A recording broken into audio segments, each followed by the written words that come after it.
We just finished watching 1923, and there was this one episode where the Duttons went into town and they saw, this the newfangled fridge and keeps your food warm, and the laundry that you don't have to, hand wash yourself anymore. And everybody was ooh and eyeing it. But then they were getting in a conversation. The salesman was like, yeah, this was really convenient. It's going to take so much time off your hands so you can go do other stuff, whatever. And one of the guys pipes up and he says, yeah, but if we buy these things, we would no longer be working for ourselves. We'd be working for you. But Morgan, you have these hydroponics and you keep talking about how they're so great for preparedness and survival, but how would you even charge it if there was no electricity? Well, I would just power it with a generator. But Morgan, you keep talking about rechargeable batteries. I mean, how am I going to recharge all of these when there's no power?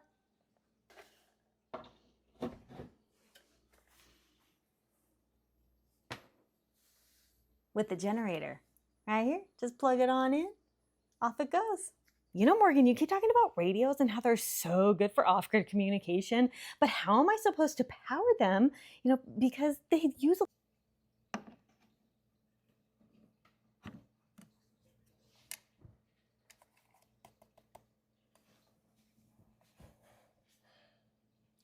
Okay, if you think you're so smart, then how do you charge this? This is a battery too.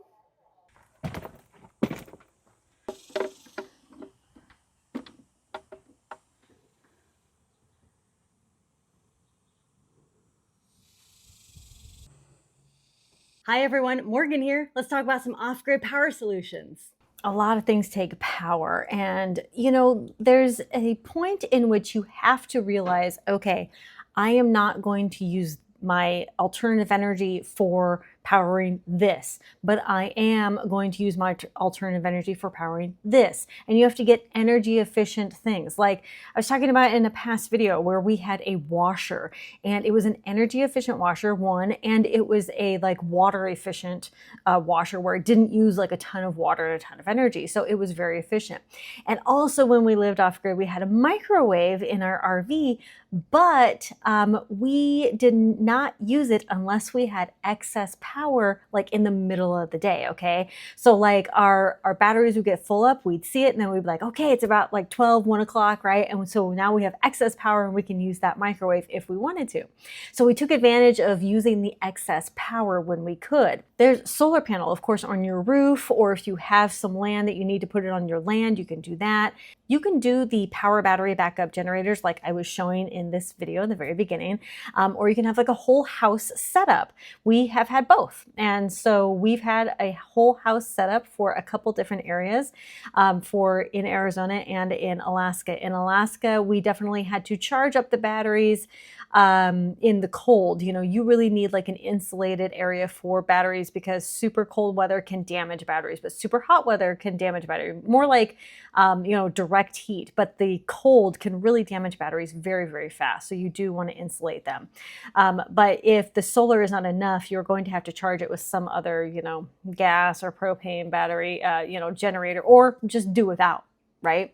Like in the winter, you could have your fridge and freezer outside, and that's how you would get cold. You could have stuff buried underground and just have a cold storage underground in which you can grab things like that. We have to think of old ways and ways that we can reduce some of our energy depending on where we live. And even if you live in a warmer area, you can have some sort of underground root cellar type of thing, but maybe put a shade over it, that kind of thing. And then there's wind turbines, there's micro hydro, and then of course there's backup generators that use gas and propane, but of course you cannot generate the gas and propane yourself.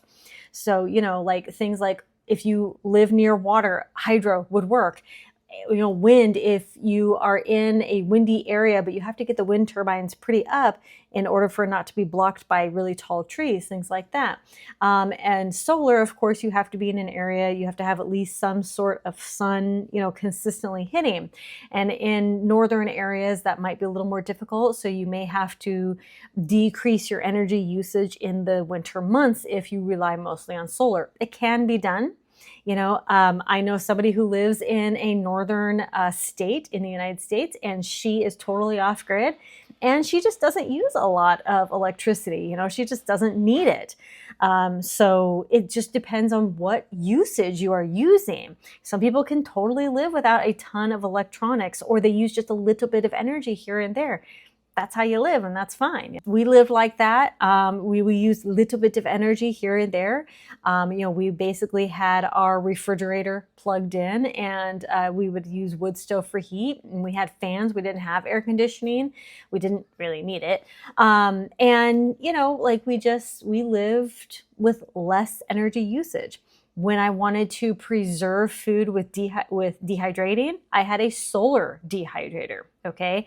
I didn't have a freezer, and you would have to have a lot of solar power to run such a energy hog, like a freeze dryer or something like that. Freezers, they're pretty energy efficient, no problem running that like 24/7.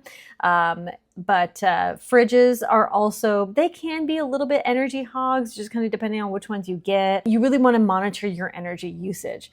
I have a guide that talks about your energy needs. So if you want to power certain things for certain periods of time, you're going to have to know the wattage, okay? Your coffee maker, your hydroponics, you know, if you have a white noise machine at night, your TVs, your computers, your, you know, whatever. Living off grid doesn't necessarily mean that you have to live totally off grid, you know, as in like no internet, no TV, whatever, right? Like we still had, you know, TV, we still had internet, you know, we still had our phones, all these things, you know, we weren't completely like that off grid. We were just off the grid, as in we were not connected to any grid or any water. So we either had a well or we hauled our own water, depending on the situation we were in. Definitely, if you have your own well, that's obviously the best thing to do. But yeah, so we're talking about power alone here. DC fridge and fans and other things that use less electricity than AC. So DC is definitely, you know, skip converting to AC if you don't need it. LED lights, you know, LED lights are the way to go. They are energy efficient. Anything that runs on battery lights, we did a lot of battery lights in our RV just so we weren't using our solar on lights. Even though we had, everything was LED, we would still use like push button lights that were just like the battery powered ones to just have it on whenever we like needed it, you know. Manual tools, you know, like hand crank kitchen tools, non-electric can openers, these kinds of things. So, you know, like I had a KitchenAid and I still use the KitchenAid off grid, but it's not like I was using the KitchenAid, you know, 24/7. It was on when it was on, and it used the little tiny bit of energy that it used while I was using it, right? So, you know, when we think of appliances, we have to think, okay, this may be an energy suck, but how long is it sucking the energy for? You know, it may only be using 1,000 watts for 5 minutes, right? Or like I used an Instant Pot sometimes because that kind of was an energy suck sometimes. I did have a propane stove, and I love propane, but I really wanted a wood stove. Like wood stove, you know, stove, not just for heating, but for baking and cooking and all that. I really wanted one of those one day. Oh, I saw one at a local place and he wanted like $1,000 for it. And I mean, legit, but still I was like, I'm going to get that one day. And I still really want that one day. But yeah, so consider your passive heating and cooling needs, you know, instead of investing in AC, if you can simply, you know, maybe if you have land and you're thinking about building a home, maybe build it as an earth home so that it manages its own, you know, heating and cooling. It's more thermal. It's not having to rely on AC or necessarily a wood stove. I'm sure you would still have a wood stove, you know, but think about like root cellars and ventilation and fans and cross breezes and stuff like that. We were without air conditioning for a couple years and did not regret it. You know, of course, in one area it was really, really hot. It did get into the hundreds. So, you know, occasionally we would run our RV AC with our gas generator, but you know, we could have definitely gotten a solar system that could handle it, but we didn't. And then there's just renewable old school alternatives. You know, like I had said earlier, like if I wanted to preserve food, I could dehydrate it in my solar dehydrator. Or, I could smoke it, or, I could do any of those old school methods, right? And I could still can off grid, right? Like there's so many, if you have a way, if you're cooking, then you can also can, you know what I mean? So you can can food, all that kind of stuff.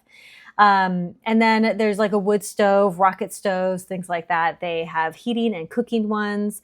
And then there's solar ovens. Love solar ovens. Of course, you wouldn't be able to do a solar oven in the middle of winter, sometimes. It's not always possible. Sometimes, but not always. And there's the off-grid, utility showers. Instead of having like a hot water heater, maybe you'd boil water and, put it in like we talked about earlier, you'd boil the water, put it in a shower, that kind of thing, or put it in a bath or whatever you needed.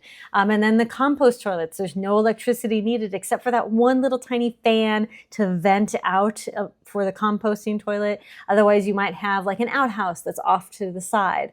And then there's rainwater collection plus the filters, which would be like a gravity-fed filter, which doesn't use electricity, right? If you have a well and you have a pump, you are going to want to invest in a manual pump. When we had a well and when we had, our off-grid, like big water tank that we would still pump water into the RV and into the house, that kind of thing, and we would pump water up from the well, we still needed a manual option. We still needed an alternative source. We still needed, a big tank that was a holding tank so that we're not constantly pumping water. And if and when we needed to pump the water, we would just plug it in, to some sort of, generator or something to be able to pump that water up, or to manually pump it, or to have a solar system set up in which it could pump, it can supply the power to pump the well. So there's lots of options with that. They can be kind of pricey, so just really want to, think about it. But I think that it's great to have the well, but you need those off-grid methods. There used to be the wind turbines that would, pump the water up and stuff like that. I loved those. But living off-grid isn't just about generating power and living with the exact same amount of power you have now. Maybe you can. Maybe you can get a complete solar house setup that can even run your AC and everything. And that's great. Those systems exist. Absolutely. Get your own home solar system if you live in that type of area, and to power your whole house year round, right? If you live in like a southern area that gets a lot of sun exposure. If you live in a more northern area, you may have to reduce some of your energy needs and just kind of live with more manual tools, live with no AC, get a wood stove, get LED lights, and just be minimal energy consumption. It's totally possible. I was even able to have like grow lights, running 12 hours a day on our energy, on our small solar system, which I think it was only like 4,000 watts or something like that. I don't even think it was that much. I think it was a little bit less, but anyway, it wasn't that much. It sounds like a lot, but when you're constantly pulling energy, you don't really realize how much it is until you're off grid and pulling it yourself and realizing, wow, this stuff uses a ton of energy, right? So I think the biggest question is, what are you willing to give up? And what do you really need in order to be comfortable and in order to survive? We need to look to kind of the old ways. How did people used to do it back in the old days without so much energy consumption? Please like, comment, share, subscribe, and do all that good stuff to help the channel and to stay updated on any future videos. Tons of stuff coming, including this 30-day series, which is coming to an end soon. But you can download the 30 Days to Ready workbook down below in the description. And let me know if you have any questions, comments, or anything else that you'd like to share down in the comments. I will talk to you later. Conquer tomorrow, prepare today. Bye-bye.